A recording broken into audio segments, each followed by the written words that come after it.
Assalamualaikum warahmatullahi wabarakatuh. Bismillah, alhamdulillah, salatu wassalamu ala sayyidina Muhammad ibn Abdullah wa ala alihi wa ashabihi wa man nasarahu wa wala la hawla wa la quwwata illa billah ma ba'du. Bismillahirrahmanirrahim. Fa inna asdaqal hadithi kitabullah khairul hadi hadi Muhammadin sallallahu alaihi wasallam wa inna syarral umuri muhdatsatuha wa kullu muhdatsatin bid'ah wa kullu bid'atin dhalalah wa kullu dhalalatin finnar. A'anallahu an dzalika amin.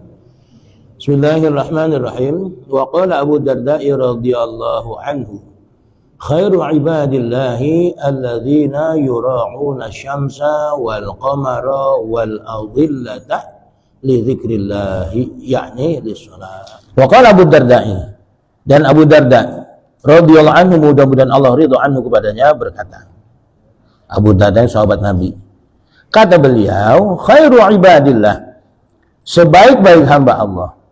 Jadi hamba Allah yang terbaik siapa tuh? Alladzina yura'una syamsa wal qamara wal adillata. Alladzina itu orang-orang, yura'una yang senantiasa memperhatikan, asyamsa matahari, wal qamara bulan, wal adillata dan azillah bintang-bintang atau bayang-bayang, zillun azillah. Bayang-bayang apa itu? Bayang-bayang matahari. Jadi ketika matahari di atas mau zuhur, itu kan kita ketika di jalan ada bayangan kita kan. Nah, matahari kalau dia ada di selatan, di kutub selatan, arah selatan, itu bayangan kita ke utara. Matahari pas di utara, bayangan kita ada di selatan. Nah, ntar kita lihat tuh, ketika siang-siang kita berdiri tengah hari itu, bayangan kita kemana? Ke sono apa, ke utara apa ke selatan. Kalau dia ke utara berarti matahari ada lagi di selatan.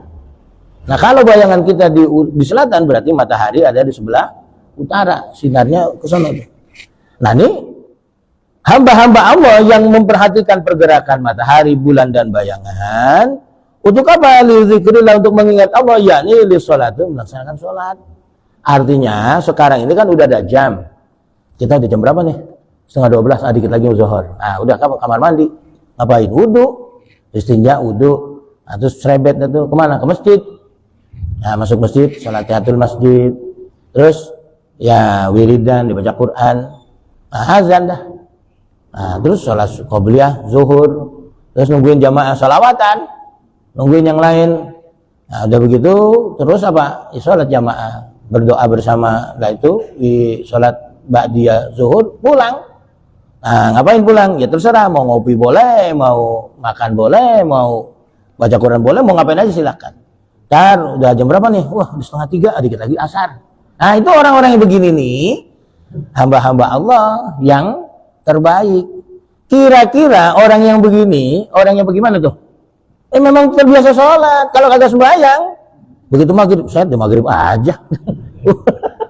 Baru banget nyeduh kopi. Nah, itu. Tapi kalau orang yang memang rajin sholat, itu senantiasa di jam berapa nih sembahyang. Malam kita bangun, jam berapa nih? Habis sembahyang sunnah, udah 3:30, dikit lagi subuh nih. Nah, di jam 4, dikit lagi subuh, jam 4. Nah, itu selalu ngeliat jam. Kalau dulu memang belum ada jam, apa yang dilihat? Matahari, bulan. Dulu. Kalau sekarang kan ada jam, lihat jam berapa? Nah, dikit lagi zuhur. Nah, dikit lagi asar, dikit lagi maghrib. Nah, orang-orang yang seperti ini, yang senantiasa mencari tahu tentang waktu sholat kapan datang, inilah orang yang terbaik, ya, menurut Abu Darda. Wa yurwa, dan diriwayatkan, awwaluma yuhasabu alaihil abdu, awwaluma, amal yang pertama kali, yuhasabu, dihisab, alaihi, atasnya, al abdu, oleh seorang hamba. Nanti hamba Allah, amalnya yang pertama kali diperiksa, dihisab, yaumal qiyamati, hari kiamat. Apa itu? As-sholatu, sholat. Amal ibadah hamba Allah pada hari kiamat yang pertama kali diperiksa sholatnya. Fa'in wujidat tammatan, fa'in wujidat, maka bila ditemukan, dilihat sholat itu tammatan, sempurna, sholatnya benar, kagak ada yang ditinggal. Dia lagi sakit, pernah dia kesiangan, dia kodoin, tapinya dia pernah pergi kemana-mana, sholatnya dia tetap kerjain, ya, meskipun itu di jamak atau di qashar, tetap kemanapun atau dalam kondisi apapun, sholat dia nggak tinggal. Nah, itu diperiksa oleh Allah. Ketika sholatnya sempurna, nggak ada yang bolong, kubilat, maka diterima maka diterima sholatnya. Bukan hanya sholat saya terima, wasairu amalihi, dan seluruh amal ibadahnya, puasanya, hajinya, zakatnya, silaturahminya, sedekahnya, ngajinya, zikirnya, wiridnya, semua kuabeh sak piturute diterima Allah. Tuh, kenapa? Karena sholatnya beres. Ning orang nek sholatnya kadang sholat, kadang ora. Nek orang duwe-duwe ono masalah sholat, khusyuk men. Nek orang nek duwe-duwe lali sholatnya. Yang begini bagaimana tuh yang begini? Ya, yang ini kudu tobat. Kan ketika diperiksa ada yang kagak beres, ya sholatnya nggak diterima, semua tuh kagak bakal diterima. Dan hati-hati. Ya, sholat ini kan media kita untuk berkomunikasi kepada Allah. Kita mencurahkan seluruh isi hati kita kepada Allah. Ya, mulai dari iyyaka na'budu wa iyyaka nasta'in. Ya Allah, saya ini hanya kepada Engkau nyembah, yang lain enggak, cuma Engkau saja ya Allah. Maka kasih saya tolong bisa istiqomah sembahyang.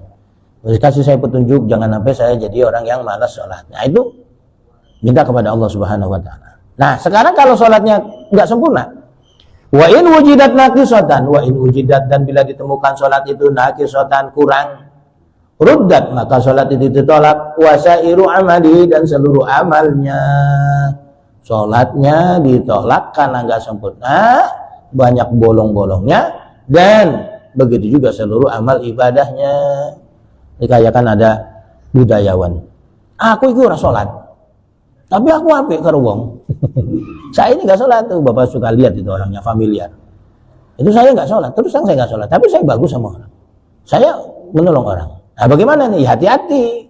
Di sini boleh kita anggap sombong boleh, tapi nanti di akhirat gimana? Nggak ada yang kita bisa banggakan kecuali apa? Ya sholat itu. Kita benar-benar mensyukuri nikmat Allah. Dikasih badan sehat. Itu badan kita kan banyak persendiannya, Pak.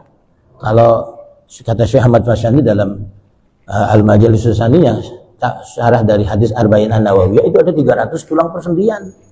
Tulang persendian kita ini ada mulai dari jari-jari ini, terus apa namanya ini, terus di ini lagi kaki. Seandainya ini ada persendian tapi kaku, kayak ada orang perempuan di Jawa Tengah itu manusia kayu. Dia itu udah diri nggak bisa ruku, nggak bisa jalan, tegak aja udah badan. Mau kemana-mana digendong. Nah, itu kayak apa coba kalau begitu? Nah, kita alhamdulillah bisa bergerak semua, bisa ruku, bisa sujud. Nah, itu mensyukuri nikmat tersebut bagaimana? Ya dengan sholat. Dengan sholat kita mensyukuri nikmat Allah, kasih sehat. Badan bisa, kepala bisa nunduk, bisa dangak, bisa kiri kanan. Seandainya kaku, ini aja kan kita suka pada kaku tuh. Ya di punggung nih, apa kolesterol ya. Nah, itu aja kagak enak banget. Bagaimana kalau kaku semuanya? Nah, kalau yang perabotan kaku mah seneng. Masalahnya udah jarang kaku. obatin, popolin apa pakai jahe sama cabai merah. Popolin. Nah, ini hadirin saudara, ini ya, itu sholat. Nah, itu ruddat wasairu amal, maka ditolak sholatnya dan seluruh amal ibadahnya. Wa qala sallallahu alaihi wasallam, wa qala, dan Nabi bersabda sallallahu alaihi wasallam di Abi Hurairah, kepada Abi Hurairah radhiyallahu anhu, mudah-mudahan Allah ridha anhu, kepadanya Nabi pernah bersabda, mesen kepada Abu Hurairah. Apa kata Nabi? Mur ahlaka bi sholati, hai Abu Hurairah, mur, perintahkan. Siapa yang kau perintahkan? Ahlaka, anak istrimu, bis sholati, untuk sholat. Abu Hurairah, bini lu suruh sembahyang, anak lu sembahyang, mantu, cucu, cicit, buyut, kumpi, semua ipar lu yang ada di rumah, pembantu, suruh sembahyang. Fa inna Allah, karena sesungguhnya Allah yatika, akan mendatangkan buat kamu birrizki, rizki. Tuh, sebab apa? Sebab mereka pada sholat. Min haitsu la tahtasibu, dari sisi la tahtasibu, yang kamu nggak sangka-sangka, nggak duga-duga. Kalau kita sholat, bini kita sholat, anak kita sholat, mantu sholat, cucu sholat, ipar sholat, pembantu di rumah kita sholat, emang dia habis sembahyang diam aja? Kan berdoa. Apa doanya? Ya paling kita aja minta doa ampunin mak bapaknya, minta doa selamat dunia akhirat, minta doa supaya rezekinya lancar. Bukan kita doang, bini doa, anak doa, mantu doa, semua doa. Ilokan rezeki kita mancet kagak. Tuh orang yang suka sembahyang itu diundang tahlilan. Di mana tepatnya? Di dalam, bukan di luar. Di dalam. Kalau di dalam kan macam-macam berkatnya lain. Ada makanannya. Tuh kalau suka-suka orang Jawa tuh kalau tahlilan ada rokoknya. Di gelas tuh. Kalau saya zaman ngerokok dulu Samsunya saya pungutin. Dulu karena itu bukan main tuh. Nah kalau apalagi mau bulan meruahan, bulan roah, bulan Sya'ban ya. Dulu bulan Sya'ban kan kita tuh bikin selamatan semua. Tuh bapak saya itu kalau bulan Sya'ban itu berkatnya 3. Sebab tahlilan tuh ntar habis maghrib sini habis sisa tuh 3 tuh pulang. Makanya kalau pagi-pagi itu emak saya juga bikin nasi goreng. Nasi goreng berkat. Jadi saya ini digedein pakai berkat. Makanya udah gede nyari berkat. Itu karena bahan bakarnya itu. Insya Allah rezekinya itu lancar.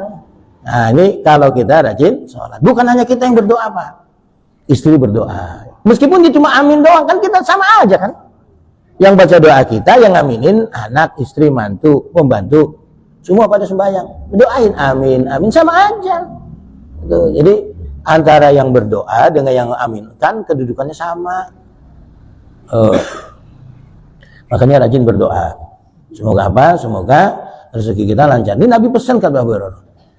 Kalau kamu, istrimu, anakmu, mantu, cucu, cicit, pembantu, semua ipar yang ada di rumah pada sembahyang, Allah akan datang bawain rezeki min haitsu la tahtasibu, dari jalan yang kamu enggak duga-duga. Ini tahadus bini mah Pak. Saya itu lagi tidur, ada ngetok pintu di rumah. Bini saya bangun, ada apa? Bawain duit. Oh Pak itu. Ada yang bawain duit itu tapi jarang-jarang itu. Lagi tidur kita dibangunin ada orang bawain duit. Ini lagi nih. Ada dalam Quran surah Jum'ah. Faida apa qudiyati sholatu fantashiru fil ardi wabtaghu min fadlillah. Ketika sholat Jumat sudah ditegakkan, dilaksanakan, fantashiru fil ardi, kamu pergi ke seluruh muka bumi, ya. Fantashiru min fadlillah, cari rezeki Allah. Selesai sholat Jumat, begitu. Yang gojek terusin gojek, yang buka warung terus. Nah, ada sosok manusia yang habis main Jumat tidur. Siapa itu? Ustadz. Habis main Jumat dapat honor, dapat amplop, terus pulang makan. Habis makan.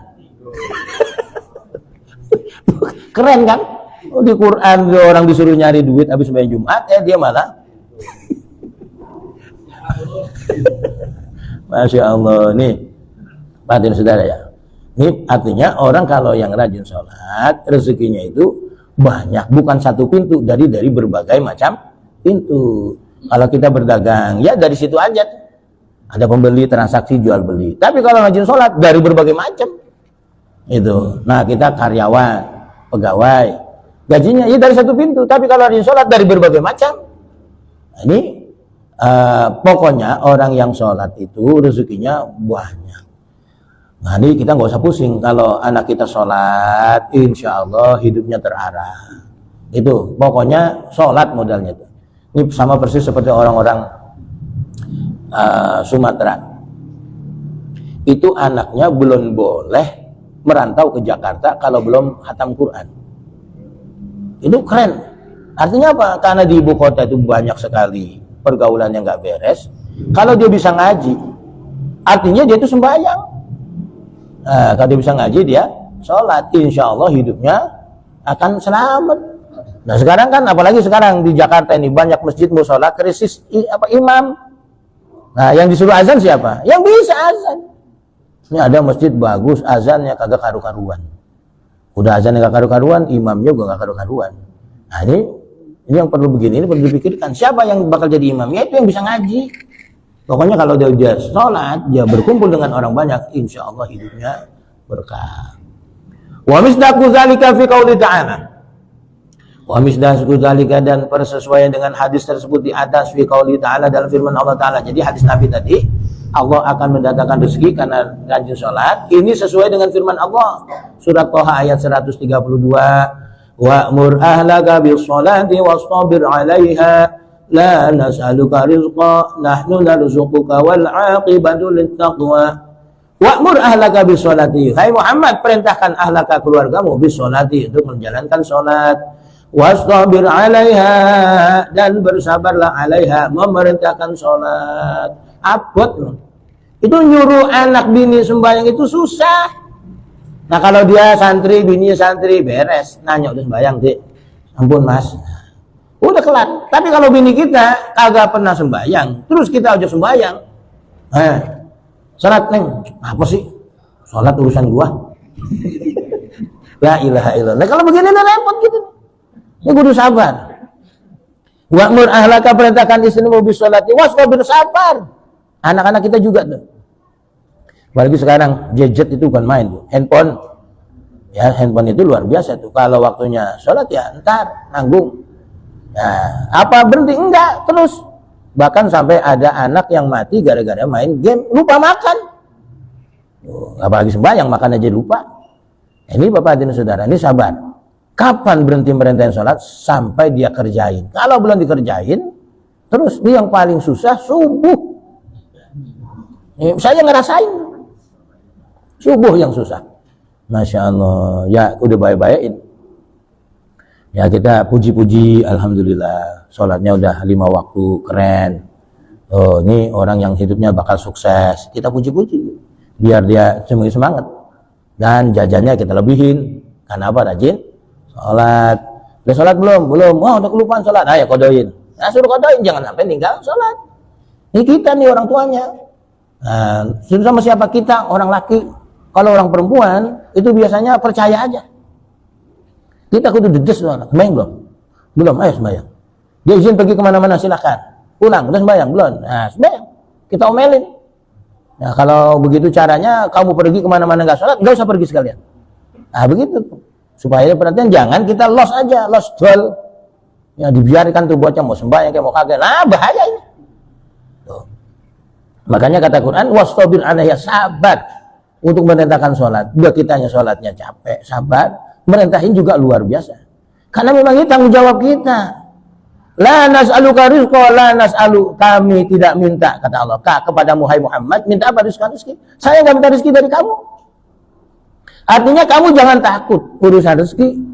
Nahnu narzuquka, nahnu sayalah narzuquka yang akan memberikan rezeki kepada kamu. Ya, Allah jelaskan tuh. Jangan takut urusan rezeki. Wal akibatu littaqwa, wal akibatu, dan akibat yang baik itu littaqwa, bagi orang yang bertakwa. Jadi kalau sholat itu jangan takut urusan rezeki. Sama seperti dulu zaman saya kecil dulu SD, itu ada orang nggak mau sekolah di madrasah. Jangan sekolah di madrasah, terlalu susah cari kerja. Tuh, kalau anak di pesantren ntar bagaimana dia kerjanya? Urusan ini orang lupa kepada Allah. Ini ayatnya nih, nahnu narzuquka wal akibatu littaqwa. Orang yang jadi santri itu bisa jadi apa aja, kerjaannya banyak. Bisa jadi presiden, siapa? Gus Dur. Bisa jadi menteri, siapa? Mahfud MD. Bisa jadi wakil presiden, siapa? Kiai Ma'ruf Amin. Bisa jadi gubernur, seabrek-abrek. Jadi menteri banyak, jadi apa aja banyak. Tapi kalau kagak di pesantren, disuruh mimpin tahlil, keringetan. Apa lu jadi imam? Nah, baca doa deh. Nah kagak bisa. Itu yang bakal mimpin tahlil, jadi imam, jadi menteri, jadi presiden siapa? Santri. Artinya apa? Orang yang ngerti agama, orang yang itu kerjaannya mungkinan banyak, bukan sedikit. Saya itu Masya Allah, waktu pernah diundang acara buka bersama di Bank BCA. Itu yang baca Quran siapa? OB. Bukan direkturnya, bukan. OB. Kan mulia dia. Suruh baca Quran. Luar biasa. Bukan OB-nya, bukan direkturnya. Tapi OB yang suruh baca Quran. Suaranya enak, Masya Allah. Ini Bapak hadirin saudara tuh. Jadi sekarang ini kalau ingin kita punya anak ahli ibadah, rajin sholat, didik agama, dari mana? Dari rumah. Tuh, ayo bangun neng, sembahyang. Anak saya udah pada kawin Ustadz, kan ada cucu. Nah cucu, ayo kita suruh sembahyang. Kalau dia nginep di rumah, bangunin sembahyang subuh. Suruh sembahyang, kasih jajan nih. Kalau kamu tadi sembahyang subuh, engkong kasih duit. Nah, biar dia girang. Jadi motivasi duit nggak apa-apa.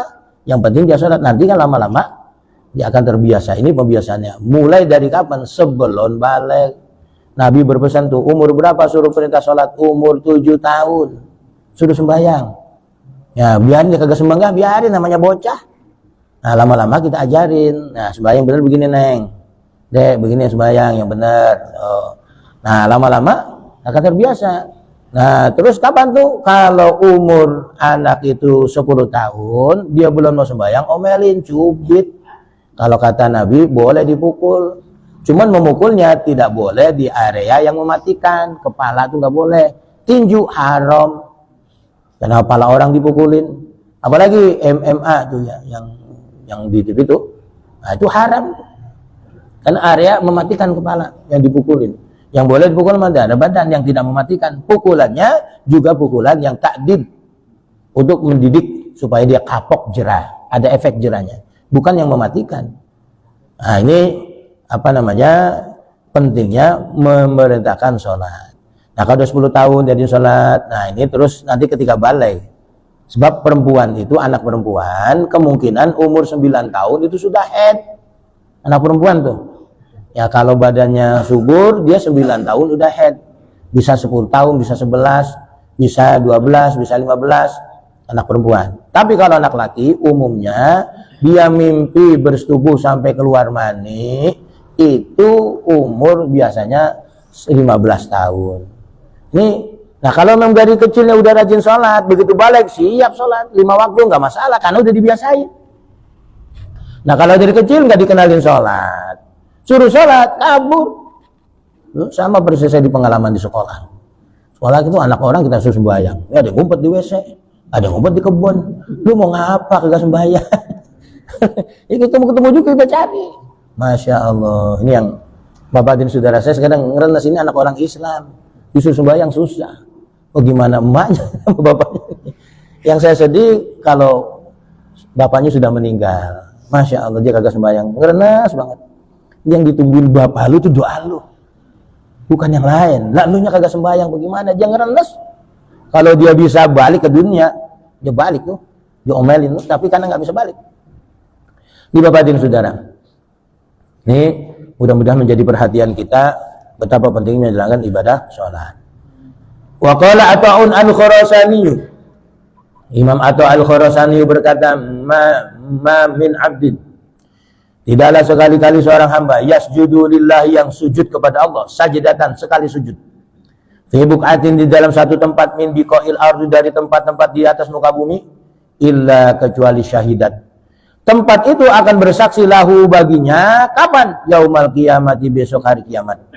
Wabakat, dan tempat itu akan menangis, alaihi, menangisinya, yauma yamutu, ketika dia mati. Bapak, kita akan sembahyang di mana? Di masjid, di musola, di rumah, di mana aja kita pergi kita sholat. Itu tempat yang kita sujud di situ nanti bakal bersaksi kepada Allah. Buat kita saksi yang menguntungkan. Ya, pada hari kiamat, dan ketika kita mati itu nangis tuh tempat. Kita rajin sembahyang di sini, rajin sembahyang di mana saja, di mana kita pergi kita sholat. Itu ketika kita mati dia nangis. Ya Allah, ntar dia tuh nggak sembahyang lagi, nggak pernah sujud lagi, nggak nginjek lagi aku untuk sholat. Itu bumi yang kita injek buat sembahyang jegirang. Begitu juga dia gede, kalau itu bumi kita jingkrak-jingkrak joget. Kita joget nih, apa namanya, nemenin penyanyi itu jegede sama kita. Orang ngajar lo, jingkrak-jingkrak ngikutin penyanyi dangdut. Nah, dia bersembahyang. Jadi kalau kita sujud menghadap Allah, maka bumi yang kita pijak itu mereka akan bergembira. Wa qala sallallahu alaihi wasallam, wallahu a'lam. Ana hadatsana min istighfar sallallahu alaihi wasallam ana rawmi al-mawla rasulih salatina bi waqti wa umar wa asmana alaihi wa rahmah syahadu qadin jalani wa jami'u yasawah rawmi ma'alim bi sabiya jamil rawmi bi maji ali abdurrahman syadq rawmi al-mawdi muqtadu fi rawmi al-mawdi haji abdurrahman syahid rawmi haji abu salam zaini bin zaini rawmi al-marhum ustaz haji abu bakar maghribi ila ruhi المرحوم سيد زين، روح المرحوم سيد حي الأسودية، روح المرحوم سيد توفيق، روح المرحوم مرجوك لا رؤيا أبا المرحوم والمرحوم من أهل كرباتنا والإسلامنا ولمعاني من أهل جميع المسلمين والمسلمات والمؤمنين والمؤمنات من مشارقنا وبين مغربها وسلهم وقرائهم بأن الله يتكسهم بالرحمة والمغفرة ويسنكم الجنة إلى حضرة النبي. الفاتحة. أعوذ بالله من الشيطان الرجيم. بسم الله الرحمن الرحيم. الحمد لله رب العالمين الرحمن الرحيم مالك يوم الدين إياك نعبد وإياك نستعين اهدنا الصراط المستقيم صراط الذين أنعمت عليهم غير المغضوب عليهم ولا الضالين. رب اغفر لنا ولوالدينا من وفق النادرين واغفر لنا يا رحيم يا أرحم الراحمين. ارحمنا اللهم بحق الفاتحة بشر الفاتحة بزمن الفاتحة بشهد بعد الفاتحة افتح لنا أبواب الخير وبالبركة وبالنعمة وبالقوة وبالصحة وبالسلامة وبالمغفرة وبالجنة وبالرضا. اللهم اجعل لنا ولدا صالح سالما علما غنيا وبرا ولوالدي وتعالى ولرسولك صلى الله عليه وسلم والبعد من الآفات والآحاد إنك على كل شيء قدير. اللهم اغفر لنا جنوبنا ولوالدينا وارحمهم كما ربيانا صغارا ولجميع المسلمين والمسلمات خصوصا لمن يتصدق بهم وصلى الهدى سابقا ولاحقا. اللهم اغفر لهم وارحمهم وعافيهم واعف عنهم واجعل الجنة مثواهم. اللهم اجعل قبورهم وراضهم هذه الجنة ولا تجعل قبورهم كفرا منه وفارة النيران. ربنا ولإخواننا الذين سبقونا بالإيمان ولا تجعل في قلوبنا من الذين آمنوا ربنا إنك رؤوف رحيم. ربنا هب لنا من أزواجنا وذرياتنا قرة أعين واجعلنا للمتقين إماما. يا الله بها يا الله بها يا الله بحسن الخاتمة يا الله بها يا الله بها يا الله بحسن الخاتمة يا الله بها يا الله بها يا الله بحسن الخاتمة. دعواهم بها سبحانك اللهم وتحيتهم بها السلام وآخر دعوانا الحمد لله رب العالمين. صلى الله